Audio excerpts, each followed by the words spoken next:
My Pearson walked out to the car with my heart shimmering against my ribs, and I sat behind the wheel for a full minute before I could make myself turn back. I told myself it was nothing, a misunderstanding. Maybe Thomas Reed had simply seen Jonathan and Gianni moving furniture or measuring for curtains or doing any of the 100 mundane things people do when they're settling into a new home. I told myself there was a reasonable explanation because that was easier than the alternative. But some part of me already knew. Some part of me had known for a while in the way, you know. A storm is coming before the sky actually turns the small hesitations. Before Jonathan answered certain questions, Gianni had insisted on being there for the final walkthrough, and both of them had grown a little too comfortable, a little too fast, in a house that had my fat hairs money holding up its foundation. I pulled out of the driveway and looked once in the rearview mirror at the house. My house. I reminded myself of glowing gold in the late afternoon light, looking exactly like the future I had planned for myself. I didn't know yet that I was driving toward the moment that would end my marriage.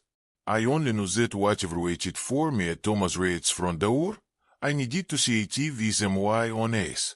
Thomas Reed's new place was a small rental on the other side of town, the kind of tidy, quiet house that belongs to a man who has spent his whole life being careful. He opened the door before I ever knocked, as I had been watching for my car. And the look on his face told me this isn't going to be the misunderstanding it hoped for on the drive over. "Thank you for coming," he said, stepping aside to let me in. "I wasn't sure you would. You made it sound important, Tux." I did. She led me to a small kitchen table where a laptop was already open, the screen dark and waiting. "Please sit," I said, and I noticed my hands were cold despite the warm afternoon. And I folded the arm together in my lap because I didn't want him to see the arm trembling. Thomas lowered himself into the chair across from me with the careful movements of a man whose knees had given him trouble for years, and she was quiet for a moment before she spoke again. "I want you to understand something first," he said. "I'm not a man who goes looking for other people's business. I built that camera system myself years ago. Mostly for my office peace of mind when I traveled for work. When we sold the house, I disconnected every camera I could remember.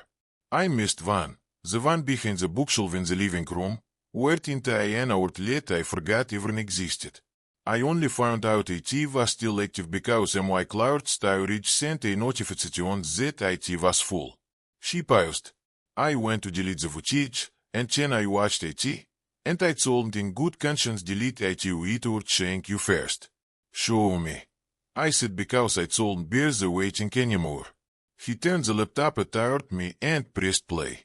The footage was timestamped from 4 days earlier, a Friday afternoon when I'd been at the office finishing a project that had kept me late into the evening. The angle was slightly elevated, looking down over the living room. My living room is still all furnished with boxes stacked along one wall. I was standing in my own kitchen unwrapping a stack of wedding china when a stranger's voice on the phone told me something no wife should ever have to hear about her husband. I saw the arm together. He said, "Your husband and his mother. Don't tell him. Come, Orlando."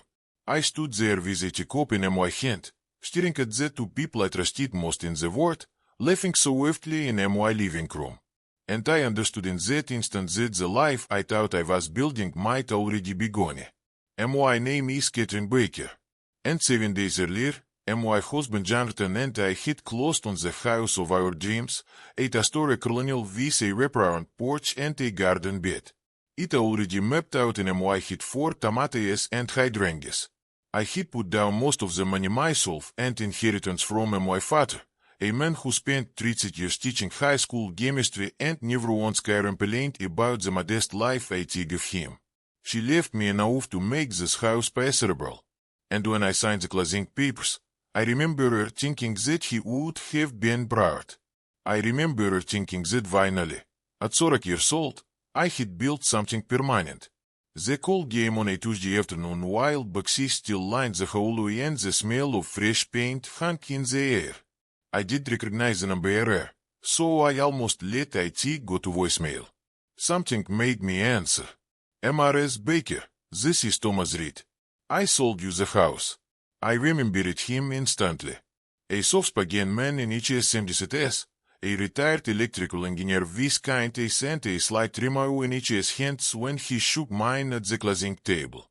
It lived in that house for 30 New Year's with his late wife, and when he handed over the keys, it told me she hoped that you would treat me as well as it had treated Teram.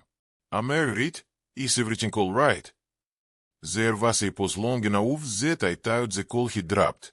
I need to apologize for something, he finally said. When we set up the smart home system years ago, we installed a security camera in the living room. I disconnected most of the alarm before the sale, but I missed one. It's still linked to my cloud account. I only noticed because I got a notification a few days ago and I went to delete the footage, and he stopped again. Mrs. Baker, I think you need to see this yourself. My stomach tightened, though I shouldn't have told you who. See what it rather not say over the phone. I saved everything to a drive. Please come see me alone. Don't say anything to your husband yet. His voice dropped lower. Careful, almost protective. Please come alone. I told him I would, and I hung up before I could ask anything else because my hands had started to shake, and I didn't want him to hear it in my voice. I set the phone down on the counter and looked through the doorway into the living room, where Jonathan was standing on a step stool hanging a framed photograph of his parents' wedding day, and his mother, Gianni, was directing him with the calm authority of a woman who had never once doubted her own judgment. A little to the left, she said, and Jonathan adjusted a toward Karen plain, the way he always did with her. They were laughing about something, some small joke I hadn't caught, and for a moment, I just watched them searching their faces for some crack, some sign of whatever Thomas Reed thought I needed to see. There was nothing. Jonathan turned and caught my eye and smiled at me. That same easy smile that had made me file for him 12 years ago, back when I was still grieving my father. And he showed up at exactly the right moments with exactly the right words. You are gay? She asked. You look pale. Fine, I said. Just tired. I think I'm going to run out for a bit. I forgot Urella on paying for the guest room.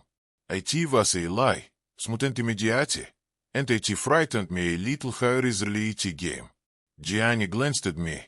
Her eyes lingering have a second too long, the way they sometimes did, as if she were always quietly measuring me against some standard I would never meet.